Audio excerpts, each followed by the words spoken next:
आज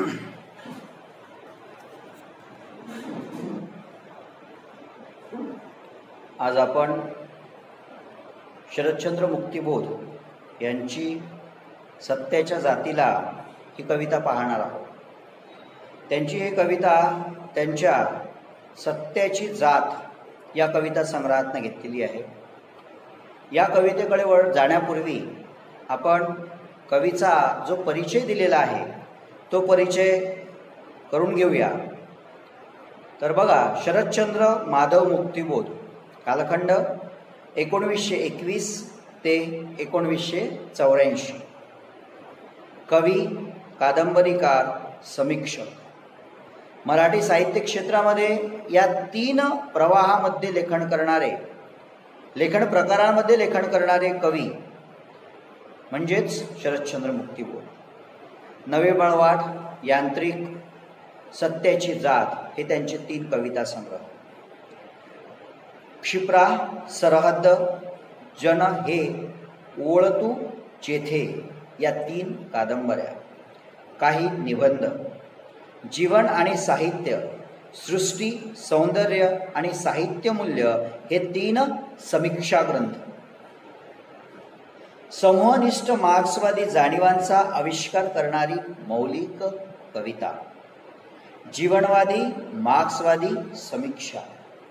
मराठी समीक्षेत सर्वस्वी नवा व मूलगामी असा मानुषतेचा विचार असं त्यांचं अनन्यसाधारण लेखन। त्यांच्या एकंदरीत साहित्यिक अंगाचा जेव्हा आपण विचार करतो, मराठीचा साहित्य क्षेत्रातला त्यांचं असलेलं योगदान जेव्हा आपण लक्षात घेतो, तेव्हा कथा, कादंबरी, कविता आणि समीक्षा अशा 3 लेखन प्रकारामध्ये ते आपल्याला इथे लेखन करताना दिसत आहे। त्यांच्या मानुषतेची संकल्पना ही जी त्यांनी मांडलेली आहे ती समीक्षा क्षेत्रामधली एक नवीन अशी संकल्पना आहे। या मानुषतेच्या संकल्पनेमध्ये त्यांनी आपल्याला एक नवविचार, एक नवी जाणीव मराठी साहित्य विश्वाला करून दिलेली दिसून येते।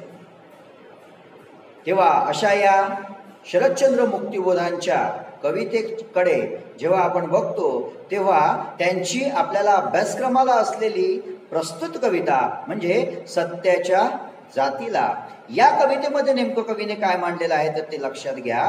न्यायासाठी लढणाऱ्यांच्या वाट्याला दुःखच येणार, न्यायासाठी लढणाऱ्यांच्या वाट्याला कायम दुःखच येणार, मनोधैर्य खचविणारे प्रसंगही त्यांच्या वाट्याला येणारच, पण सत्याचाच शेवटी विजय होतो, असा आशावादी विचार या प्रस्तुत कवितेमधून कवीने व्यक्त केलेला आपल्याला दिसून येतो आहे। सत्याच्या जातीला, सत्याच्या वाटेवरती चालणाऱ्या प्रत्येक माणसाला कायम संघर्षच करावा लागतो। संघर्षाशिवाय त्याला आपल्या आयुष्याचं किंवा आपल्या निश्चित केलेल्या कर्माचं फळ हे योग्यरीतीने मिळू शकणार नाही। असत्याच्या मार्गावरती चालणाऱ्या माणसाला यश लवकर मिळेल। अनेक प्रकारच्या आभासात्मक भौतिक सुविधा किंवा वेगवेगळ्या प्रकारचे असणारे भौतिक जीवनातले वैभव त्याला प्राप्त होऊ शकते, पण मात्र त्याला जे आत्मिक समाधान मिळायला पाहिजे ते आत्मिक समाधान असत्याचा मार्ग जो स्वीकारतो त्याला मात्र मिळणार नाही। पण सत्याची मार्ग ही कठीण असेल, त्या मार्गावरती चालणं थोडं अवघड असेल, वेगवेगळ्या संकटांना आणि वेगवेगळ्या येणाऱ्या अडथळ्यांना सामोरं जाऊन त्याला तिथे आपल्याला आपल्या इप्सितापर्यंत, आपण ठरवलेल्या ध्येयापर्यंत पोहोचण्यासाठी अनेक प्रकारचे अडथळे त्याला येईल, पण अखेर विजय हा सत्याचाच होतो, हे या प्रस्तुत कवितेमधनं कवी आपल्याला इथे मांडताना दिसतो आहे। तेव्हा सर्वप्रथम आपण त्या कवीची कविता वाचून घेऊया, आणि नंतर त्या कवितेमधला असणारा आशय आपल्याला इथे लक्षात घेता येईल। त्या कवितेचा आशय समजून घेण्यापूर्वी आपण कवितेचं वाचन करू। बघा, सत्याच्या जातीला दुःख हे असे मिळणारच, सत्याच्या जातीला दुःख असे मिळणारच, दुःखातून करुणेचे मर्म सहज कळणारच. सत्याच्या वनीने उजळतात ही दृश्ये. सत्याच्या वनीने उजळतात जी दृश्ये ते सारे व्यर्थ असे दुनियाही म्हणणारच. वरवरचे देखावे, वरवरचे भास नव्हे, व्यंगचित्र हे केवळ सत्याला दिसणारच. सत्याचे अपराधी मृत्यूदंड त्यास अटळ. सत्याचे अपराधी मृत्यूदंड त्यास अटळ. भाकर अन मृत्यूची भक्षुनी ते जगणारच. घोर अंधकार असा पूर्वी जरी नव्हता कधी, घोर अंधकार असा पूर्वी जरी नव्हता कधी, सत्याच्या बीजांना किरण तुरे फुटणारच. जमलेल्या अश्रूंना माघारे परतवी तू. जमलेल्या अश्रूंना माघारे परतवी तू. सत्याचे भव्य भाल रक्ताने भिजणारच, भिजणारच, भिजणारच. सत्याच्या जातीला दुःख असे मिळणारच. प्रस्तुत कविता लक्षात घेत असताना त्या कवितेमध्ये आलेल्या प्रतिमा, त्या कवितेची काव्यभाषा आणि त्या काव्य भाषेतले येणारे विविध शब्द, त्या शब्दांमधनं जो आशय आपल्याला इथे लक्षात घ्यायचा आहे, या आशयामधनं कवी एक अटळ सत्य आपल्यासमोर मांडण्याचा प्रयत्न करतो आहे की सत्याची जात अथवा वाट कितीही परखड असली, कितीही कष्टप्रद असली, कितीही वेदनादायी असली, तरी सुद्धा ती वाट या माणसाने कधी सोडू नये. कारण शेवट हा मात्र सत्याचाच विजयाने होणार आहे. असत्य हे कधीच विजयी होऊ शकत नाही. म्हणूनच आपल्या न्याय व्यवस्थेचं ब्रीद वाक्य जर आपण इथे लक्षात घेतलं, सत्यमेव जयते.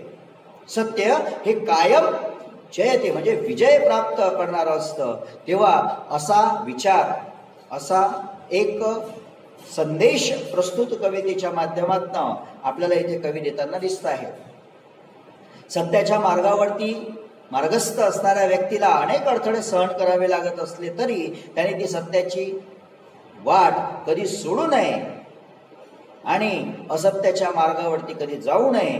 यासाठी म्हणून सत्याचाच विजय होईल हे एक काळ्या दगडावरची रेष जणू काही असावी, असा संदेश आपल्याला इथे कवी शरदचंद्र मुक्तिबोध देताना दिसत आहे. तर कवितेच्या अर्थाकडे आपण जाऊया. प्रत्येक ओळीनुसार आपल्याला या कवितेच्या अर्थाकडे वळता येईल. सुरुवातीला बघा काय म्हणतोय कवी, सत्याच्या जातीला दुःख असे मिळणारच, दुःखातून करुणेचे मर्म सहज कळणारच. जो सत्याच्या मार्गाने मार्गस्थ झालेला आहे, जो सत्याची कास धरून जगतो आहे, जो सत्य स्वीकारून येणाऱ्या प्रत्येक क्षणाला सामोरं जातो आहे, त्याला इथे दुःखाशिवाय दुसरं काही मिळणे नाही. त्याला दुःखच मिळणार. प्रामाणिकपणे जगणारा माणूस, प्रामाणिकपणे जगणारा अधिकारी, प्रामाणिकपणे काम करणारा एखादा कर्मचारी, याला मिळणारं मानधन तोडकं असतं, फार अल्प असतं, फार थोडंसं असतं. त्या कारणामुळे त्याला अनेक प्रकारच्या अडचणींना सामोरं जावं लागतं. आर्थिक अडचणींमध्ये त्याला आपलं आयुष्य जगावं लागतं. अनेक प्रकारच्या भौतिक सुख सुविधा त्यांना त्याच्यातनं, त्याच्या मिळकतीमधनं मिळवणं किंवा उपभोगणं शक्य होत नाही. वेगवेगळ्या प्रकारचे दुःख, दैन्य त्याला सहन करावे लागते. अनेक प्रकारचा विरोध सुद्धा त्याला स्वीकारावा लागतो. त्या विरोधाला सुद्धा त्याला सामोरं जावं लागतं. कारण सत्याची वाट ही फार अवघड वाट आहे. या वाटेवरती जेव्हा माणूस चालायला लागतो तेव्हा अनेक प्रकारचे अडथळे त्याच्या आयुष्यामध्ये आपल्याला आलेले दिसतात. आणि या अडथळ्यांची जी जाणीव आहे, दुःखातून करुणेचे मर्म सहज करणारच. या दुःखातून जी करुणा जन्म घेते त्या करुणेचं मर्म दुःखाशिवाय कळणार नाही. या दुःखातलं सुख हे अनुभवल्याशिवाय कळणार नाही. हे इथे आपल्याला कवी सांगताना दिसतो आहे. पण ही जरी दुःखानुभूती असली, दुःखाची अनुभूती असली, पण ही दुःखाची अनुभूती चढते शेवटी एक सुखद असा आनंद, सुखद अशी अनुभूती माणसाला दिल्याशिवाय राहत नाही, हे कवी आपल्याला पुढे सांगताना दिसेल. बघा पुढे काय म्हणतो तो, सत्याच्या वनीने उजळतात जी दृश्ये, सत्याच्या वनीने उजळतात जी दृश्ये, ते सारे व्यर्थ अशी दुनिया ही म्हणणारच. तुकारामांनी या जगाविषयी, या जगातल्या माणसाविषयी सुंदर विधान केलेलं आहे की माणूस हा दुतोंडी सावज आहे. दुतोंडी सावज म्हणजे दोन्ही बाजूने तोंड असणारं जानवर. म्हणजे आपण जर लक्षात घेतलं तर शिदोळ हा बघा इकडने चालू शकतो, तिकडने चालू शकतो, ते दुतोंडी सावज. हे तुम्हाला उदाहरणासाठी म्हणून सांगतोय. पण दुतोंडी सावज, तुकारामांनी माणसाला दुतोंडी सावज का म्हटलं? कारण की माणूस इकडनंही बोलतो, तिकडनंही बोलतो. दोन्ही बाजूने स्वतःचा स्वार्थ साध्य करण्यासाठी तो वेगवेगळ्या प्रकारची बोलीभाषा वापरताना दिसतो आहे, वेगवेगळ्या प्रकारची भाषा तो वापरतो आहे. हे एकंदरीत आपण इथे लक्ष घेतलं पाहिजे. म्हणून कवी इथे काय म्हणतो आहे, सत्याच्या वनीने उजळतात जी दृश्ये, ते सारे व्यर्थ असे दुनिया म्हणणारच. सत्याच्या मार्गावरती चालणारा माणूस हा मूर्ख आहे. तो वेंधळा आहे. अशा पद्धतीची भाषा ही जग आपल्याला बोलताना दिसेल. सत्याच्या मार्गावरती चालणाऱ्या माणसाच्या समोर अनेक प्रकारचे अडथळे उभे करणारे इथले असत्याच्या मार्गावरती चालणारे माणसं तुम्हाला दिसतीलच. त्याला वेड्यात काढणं काय, त्याच्यावरती वेगवेगळ्या प्रकारचे आक्षेप घेणं काय. सध्या तुकारामाला थोड्या प्रमाणामध्ये संघर्ष करावा लागला नाही, चक्रधराला थोड्या प्रमाणामध्ये संघर्ष करावा लागला नाही, ज्ञानेश्वराला थोड्या प्रमाणामध्ये संघर्ष करावा लागला नाही. प्रस्थापितांच्या विरुद्ध लढण्याकरिता महात्मा ज्योतिबा फुल्यांना स्वतःच्या घरातून सुद्धा विरोध झाला. म्हणून इथे आपल्याला लक्षात घ्यावं लागणार आहे की या सत्याच्या वाटेवरती जो व्यक्ती आजपर्यंत चाललेला आहे त्या व्यक्तीला इथे संघर्षच सहन करावा लागलेला आहे. त्या संघर्षानेच त्याला इथे जगावं लागलं आणि अनेक प्रकारचं दुःख त्याला इथे सहन करावं लागलेलं आपल्याला आहे. आणि हे करत असताना त्याला या जगाने किंवा या समाजाने कायमच मूर्ख म्हटलेलं आहे, कायमच सारं व्यर्थ आहे.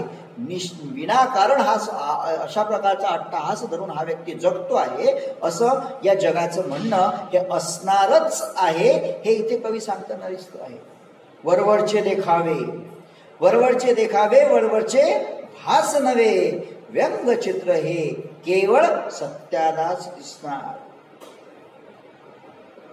आपण इथे लक्षात घ्या, आपल्याला अनेक प्रकारे वेगवेगळ्या मार्गाने भ्रष्टाचार करून, याला गंडवून त्याला गंडवून, याचा घात करून त्याचा घात करून गडगंज संपत्ती जमा करणारे लोक आपल्या चौफेर दिसत आहेत.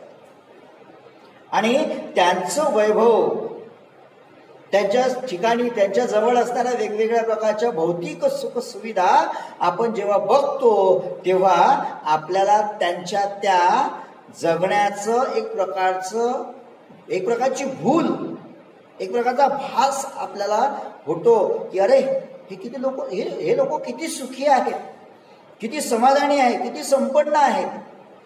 असं जेव्हा त्यांच्या समोरचं चित्र आपण बघतो, त्याचं जगणं जेव्हा आपण वरपांगी, खरोखर नसतं. खरोखर ते जेव्हा स्वतः अवलोकन करतात तेव्हा मात्र ते आतून पूर्णतः तुटलेले असतात. त्यांना अनेक प्रकारची भीती त्यांच्या अंतःकरणामध्ये, त्यांच्या विचारामध्ये, त्यांच्या मनामध्ये आपल्याला दडली दिसते. म्हणून कवी काय म्हणतो आहे, वरवरचे देखावे, वरवरचे भास नव्हे. हे सर्व वरवरचं आहे, वरपांगी आहे, हे सर्व आभासात्मक आहे, एक प्रकारचं मृगजळ आहे. तेव्हा या आभासात्मक जीवनाचं आणि या देखाव्यांचं जे व्यंगचित्र आहे, व्यंगचित्र हे व्यंगचित्र फक्त ज्याच्याकडे सत्याची दृष्टी आहे त्यालाच फक्त हे व्यंगचित्र दिसू शकतं, इतरांना हे दिसू शकत नाही. कारण की खरं कुठं काय आहे, त्यातलं वास्तव काय आहे, तो व्यक्ती वास्तवातनं कसा जगतो आहे हे ज्याच्याकडे सत्याची दृष्टी असेल त्याच व्यक्तीला फक्त दिसू शकतं, इतरांना हे दिसणारच नाही. पुढे कवी याच्या पुढे जाऊन आणखी काय म्हणतोय बघा, सत्याचे अपराधी मृत्यूदंड त्यास अटळ. या ओळीकडे जरा बारीक लक्ष द्या. आपण एखाद्या गुन्हेगाराला शिक्षा होताना शिक्षा जर झाली त्यामध्ये वावगं असं काही नसतं, वेगळं असं काही नसतं, कारण की त्याने गुन्हा केलेला असतो. म्हणून त्याला त्या गुन्ह्याची शिक्षा मिळणं हे गरजेचंच आहे आणि हाच न्याय आहे. मात्र इथे सत्याचे अपराधी आहे, जे सत्याच्या मार्गाने चालतात, वावरतात, सत्याची कास धरून जगतात, सत्यच आपल्या आयुष्याचं अंतिम ध्येय ठेवतात, अशा लोकांना इथे अपराधी म्हणून संबोधणारी ही व्यवस्था आहे. नव्हे तर त्यांना संबोधनच नव्हे तर त्या सत्याच्या अपराधाची शिक्षा सुद्धा इथेच केली जाते. पुन्हा आपण ज्ञानेश्वराकडे इथे उदाहरणासाठी वळता येईल, पुन्हा ज्ञानेश्वराकडे जाता येईल, पुन्हा तुकारामाकडे जाता येईल, पुन्हा महात्मा ज्योतिबा फुल्यासारख्या समाज सुधारकांकडे जाता येईल. यांचा शेवट जर यांच्या आयुष्याचं उदाहरण जर आपण इथे लक्षात घेतलं तर यांना कायमच अपराधी अपराधीच म्हणून यांनी समाजाने यांना ठरवलेलं आहे. नव्हे तर त्यांना एक प्रकारची शिक्षा, एखाद्या अपराधाला जसं आयुष्य जगावं लागणार नाही असं आयुष्य या व्यक्तींना जगावं लागलेलं आहे. अनेक प्रकारचा अत्याचार त्यांच्यावरती झालेला आहे, अन्याय त्यांच्यावरती झालेला आहे, वेगवेगळ्या प्रकारच्या अडचणींना त्यांना सामोरं जावं लागलेलं आहे. आणि या सर्व अडचणी, हा सर्व अन्याय या समाज व्यवस्थेने त्यांच्या समोर उभा केलेला आहे, कारण ते सत्याच्या मार्गाने चालतोय. आपण जर नदीच्या प्रवाहामध्ये पोहायला गेलो तर प्रवाहासोबत जेव्हा आपण पोहतो तेव्हा आपल्याला फारसा संघर्ष किंवा फारसा जोड लागत नाही. सहज नदीच्या पाण्यासोबत आपल्याला पुढे पुढे पुढे पुढे नदी घेऊन जाते. काय ते फक्त वरच्या वरती आपल्याला हातपाय हलवावे लागतात. मात्र जेव्हा आपण प्रवाहाच्या विरुद्ध दिशेने पोहायला लागतो तेव्हा मात्र आपल्याला खूप बळ एकवटावं लागतं, कारण आपण त्या प्रवाहाच्या विरुद्ध पोहतो आहोत, त्या प्रवाहाच्या विरुद्ध गतीने आपण चाललेलो आहोत. त्या कारणामुळं आपल्याला अधिक बळ तिथे जुळवावं लागतं. सत्याची वाट सुद्धा तशीच असते. सत्याच्या वाटेवर सुद्धा आपल्याला संघर्ष कायम करावाच लागतो, वेगवेगळ्या प्रकारच्या येणाऱ्या अडथळ्यांना सामोरे जावंच लागतं आणि त्यातनं मार्ग काढावाच लागतो. कवी म्हणतो इथे, सत्याचे अपराधी मृत्यूदंड त्यास अटळ, भाकर अन मृत्यूची बक्षुनी ते जगतात. कायम मृत्यूची भाकर म्हणजे काय, भगतसिंगांनी ज्याच्यामुळे म्हटलेलं आहे की आपल्या डोक्यावरती आम्ही मृत्यूचं म्हणजे स्वातंत्र्याचं कफन बांधून निघालेलो आहोत. एक तर आम्हाला स्वातंत्र्य द्या, नाहीतर आम्ही फासावरती हसत हसत मुकाने चढायला तयार आहोत. ही जी भूमिका भगतसिंगांनी घेतलेली आहे, कारण भगतसिंगाची वाट ही सत्तेची वाट होती. या ठिकाणी आपण एक गोष्ट लक्षात घेतली पाहिजे की यांनी मृत्यूलाच आपलं अन्न बनवलेलं आहे. त्यांच्या पावला पावलावरती जे अनुभव ते घेत आहेत, या समाजाने त्यांच्या समोरच्या वेगवेगळ्या अडचणी निर्माण केलेल्या आहेत, त्या जणू काही मृत्यूची वेदना अथवा जाणीव करून देणारे आहेत.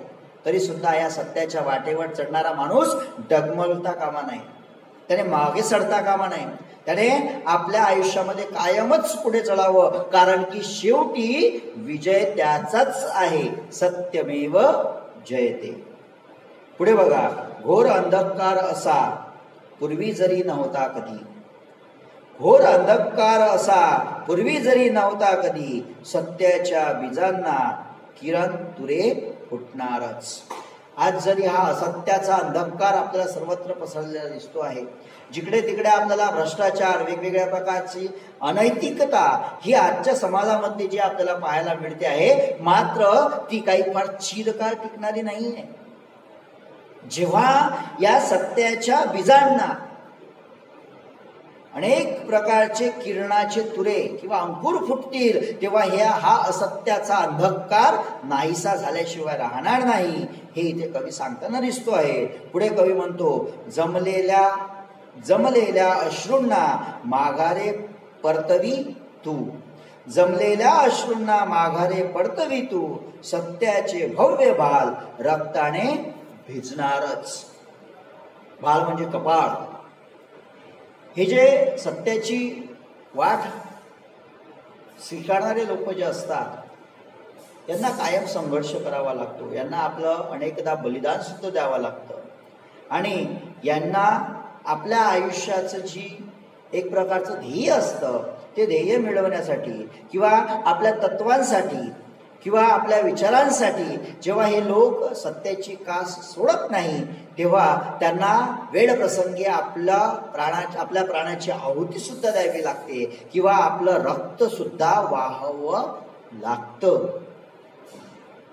मात्र कवी इथे सरते शेवटी सांगतो आहे की असं जरी असलं तरी सुद्धा या सत्याची कास धरून जगणाऱ्या माणसांचाच विजय हा अंतिम क्षणी हा होतो.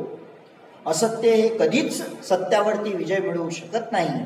सत्य हे अंतिम असतं आणि या सत्याच्याच संघर्षामधून सत्याची कास धरून जगणाऱ्या माणसालाच या आयुष्याचं खरं फलित प्राप्त झाल्याशिवाय राहत नाही. तोच काय, त्या आपल्या आयुष्याचा शेवटचा टप्पा म्हणजे काय तर एक आत्मिक समाधान. माणसाचं आयुष्य शेवटी जर आपण बघितलं तर एका समाधानासाठी असते. ते समाधान मिळू शकते ते फक्त सत्याचा मार्ग स्वीकारल्यामुळे. अशी ही शरदचंद्र मुक्तिबोध यांची सत्याच्या जातीला ही कविता. या कवितेमध्ये सत्याची वाट स्वीकारणाऱ्या माणसाला कायम संघर्षच करावा लागतो. त्याच्यासमोर अनेक प्रकारचे अडथळे येतात. मात्र त्याने जर हे अडथळे पार केलेत तर सरते शेवटी विजय हा त्याचाच होतो, हे इथे कवी आपल्याला या प्रस्तुत कवितेमध्ये सांगताना दिसतो आहे. त्या कवीने इथे अनेक प्रकारची उदाहरणं दिलेली आहेत आणि या कवितेच्या माध्यमातून एक विचार आपल्या समोर ठेवलेला आहे की आपण सुद्धा सत्याचीच कास धरावी. सत्य असत्याशी मनक केले ग्वाही, जन धिक्कारिले जनमता. संत तुकारामांनी म्हटलेलं आहे की जे जनमत आहे, हजारो वर्षापासून जे अनेक प्रकारचे विचार या समाजामध्ये अनैतिकरित्या रुळवल्या गेलेले आहेत, ते रुळलेले विचार उलथून पाडण्याची ताकद या सत्यामध्ये आहे आणि त्याचकरिता फक्त सत्य खरं काय खोटं काय याची शहानिशा करण्याची वैचारिकता, एक प्रकारची दृष्टी आपल्यामध्ये निर्माण होणं गरजेचं आहे आणि हे आपल्याला मिळू शकतं ते फक्त सत्य मार्ग स्वीकारल्यामुळे. हा विचार आपल्याला इथे कवी शरदचंद्र मुक्तिबोध यांनी दिलेला आहे. तेव्हा आपण आपल्या उभ्या आयुष्यामध्ये सत्तेचा मार्ग कधी सोडू नये हा विचार या प्रस्तुत कवितेमध्ये आपण इथे लक्षात घेतलेला आहे. इथे ही कविता संपते. शरदचंद्र मुक्तिबोधांचा हा विचार आपण आपल्या आयुष्यामध्ये नक्कीच अनुसरू शकतो आणि जर आपण या सत्याच्या मार्गावरती मार्गस्थ झालो तर आपल्याही आयुष्याला किंवा आपण जे काही ध्येय उद्दिष्ट जीवनाचे ठेवलेले असतील ते आपल्याला कायम नक्कीच मिळतील, हे मात्र यावरनं आपल्याला इथे लक्षात घेता येईल. इथे ही कविता संपली आहे.